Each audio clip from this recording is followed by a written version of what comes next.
उद्धारकर्ता प्रभु जीशु ख्रीष्टଙ୍କ मधुर नाम आपण मानक समस्त को ख्रीष्ट प्रेम नमस्कार। ख्रीष्टर प्रिय भाई भौणी मैंने और प्रभुंकर से महान पवित्र नाम आपण मानक आमर सत्यवाण यूट्यूब चैनल तरफ समस्त को आम स्वागत करुछु। ख्रीष्टर प्रिय मोर भाई भौणी मैंने बर्तमान आपण मैंने जो भिडियो को देखिले ये भिडियो मैंने देखु सनातनी धर्म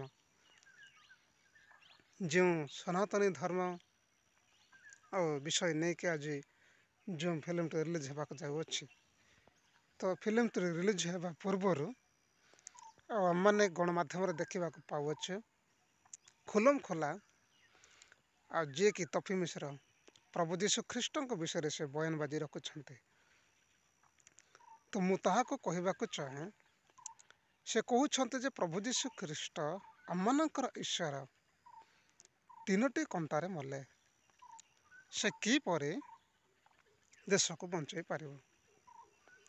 ख्रीष्टर प्रिय भाई भौणी माने प्रभु जीशु ख्रीष्ट तीनोटी कंटारे मले सत किंतु ताहांकर ईश्वर किपरि मले जहाँ को से माने ईश्वर भावी भक्ति करिसेंती ईश्वर भावी ताको पूजा करिसेंती से श्रीकृष्ण केमती मले आम मैंने समस्ते जानिछु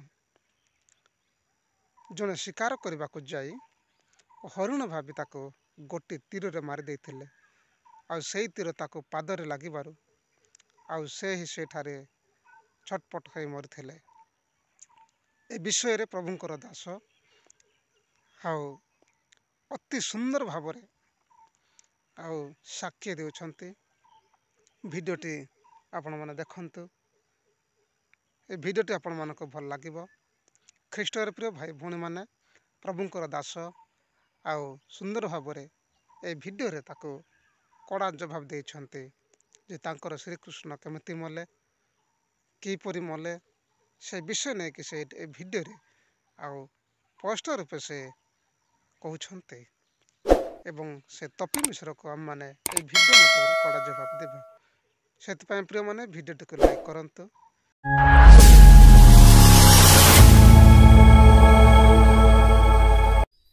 अच्छा आपणकर भगवान केमिति मले जीशु सिना तीनोटी कंटा द्वारा मरीगले बोली कहउचंती आपणकर जो भगवान जहाँकू आपण भगवान बोली कहउचंती बा मानुचंती श्री कृष्ण से केमिति मले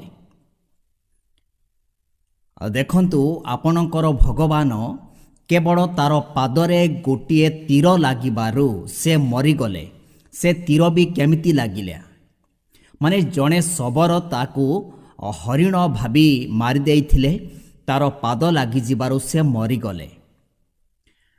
भावी देखंतु केवल मात्र तार पाद लागिबारु केमिति से मले कारण मनीष पादरे केते बड़ आघात एले मध्य से मरिबो नाही किंतु कृष्ण केवल गोटे तीर मात्र तार पादरे लागिबारु काहीकि मला कारण से तीर होउची अभिशापर तीर से तीर होउची जेतेबेले तार पुत्र से गोटे स्त्री रूप धारण करी स्त्री मानकर वेश धारण करी गोटे लोहा तार पेटरे बांधिला तापरे जाइकिरी से ऋषि पाखक कहला आउ केतेक तार सांग माने थिले से माने कहिले ए स्त्री लोक जो गर्भवती हेइची कौन जन्म करिबो जियो ना पुओ सेतेबेले से ऋषि ताकू देखिले से जानिले जे प्रकृत रे ए नारी नुहंती मात्र गोटे पुरुष बा गोटे टोकाटा बोली जेतेबेले से जानिले से कहिले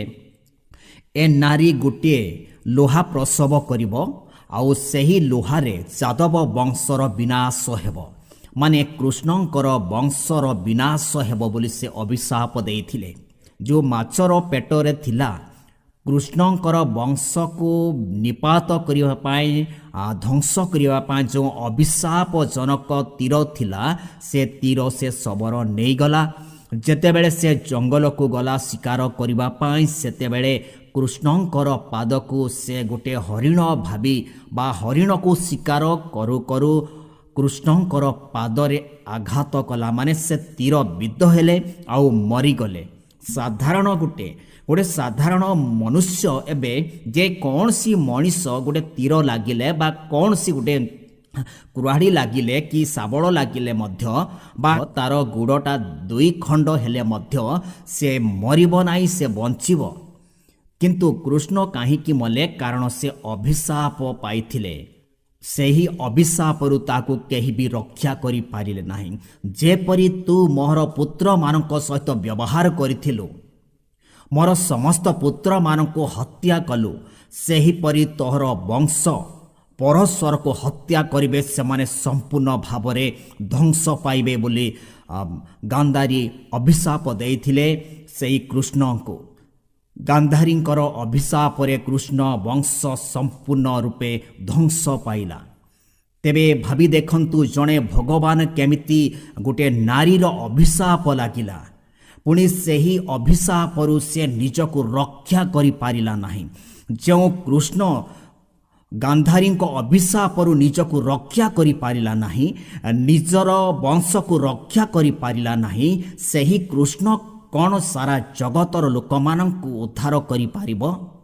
ଯେଉଁ କୃଷ୍ଣ ଧର୍ମ ସ୍ଥାପନ କରିବା ପାଇଁ ଉଭୟ ମାନେ ଗୋଟିଏ ପରିବାରକୁ ଭାଇ ଭାଇ ଭିତରେ କିପରି ସେ ଯୁଦ୍ଧ ଲଗେଇଲା, ସେ ଯୁଦ୍ଧରେ ସମସ୍ତ ଭାଇମାନେ ସେ ପାଣ୍ଡବମାନଙ୍କ ସହିତ ଯେଉଁ ଯୁଦ୍ଧ ଚାଲିଲା, 100 ଭାଇ ମରିଗଲେ। ସେ ଯୁଦ୍ଧ ଅନ୍ୟାୟ ଯୁଦ୍ଧ, ମାନେ ଯୁଦ୍ଧର ତାର ନିୟମ ଅଛି, ନୀତି ନିୟମ ଅନୁସାରେ ସେ ଯୁଦ୍ଧ କରିନଥିଲେ। ଅନ୍ୟାୟରେ ସେ ଯୁଦ୍ଧ କରି କୌରବମାନଙ୍କୁ ଧ୍ୱଂସ କରିଥିଲେ। କିନ୍ତୁ ଯେତେବେଳେ କୌରବମାନେ ଧ୍ୱଂସ ପାଇଲେ, ସେତେବେଳେ ତାଙ୍କର ମାତା କୃଷ୍ଣଙ୍କୁ ଅଭିଶାପ ଦେବାରୁ ସେ ଅଭିଶାପ ଦ୍ୱାରା ଯାଦବ ବଂଶ ସମ୍ପୂର୍ଣ୍ଣ ଭାବରେ ଲୁପ୍ତ ହେଲା ବା ବିନାଶ ହେଲା।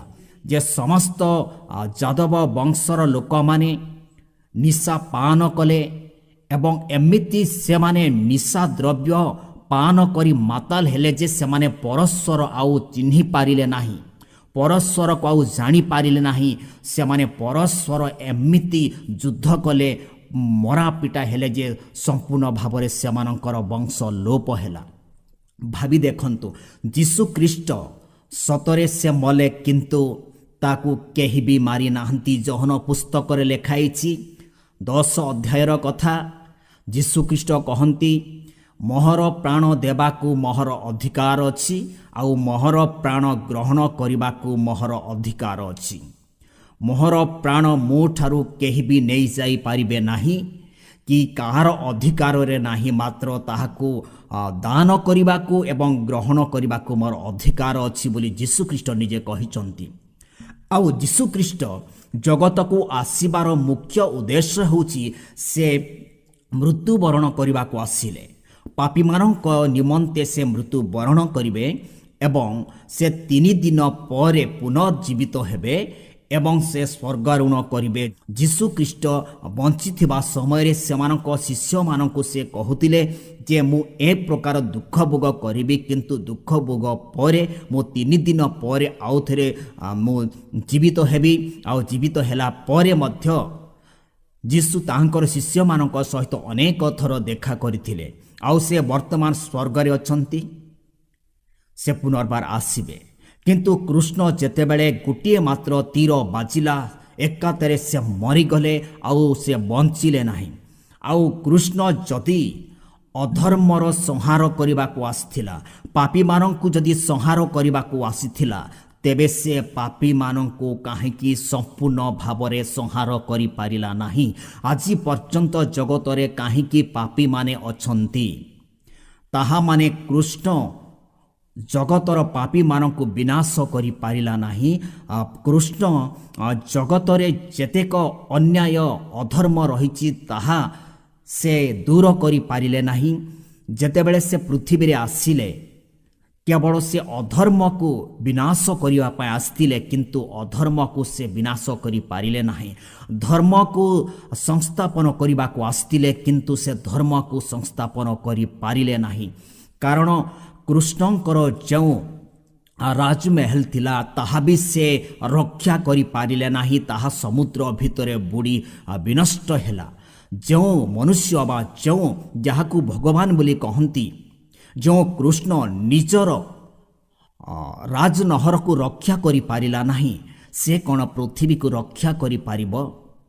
ଯେଉଁ କୃଷ୍ଣ ଧର୍ମ ସ୍ଥାପନ କରିବା ପାଇଁ ଭାଇମାନଙ୍କ ମଧ୍ୟରେ ଗୋଟିଏ କଳିର ବୀଜ ବୁଣିଲା ଏବଂ ପରସ୍ପରକୁ ହତ୍ୟା କରିବା ପାଇଁ ସେମାନଙ୍କୁ ପ୍ରବର୍ତ୍ତାଇଲା, ସେ କୃଷ୍ଣ କ'ଣ ଧର୍ମ ସ୍ଥାପନ କରିପାରିବ?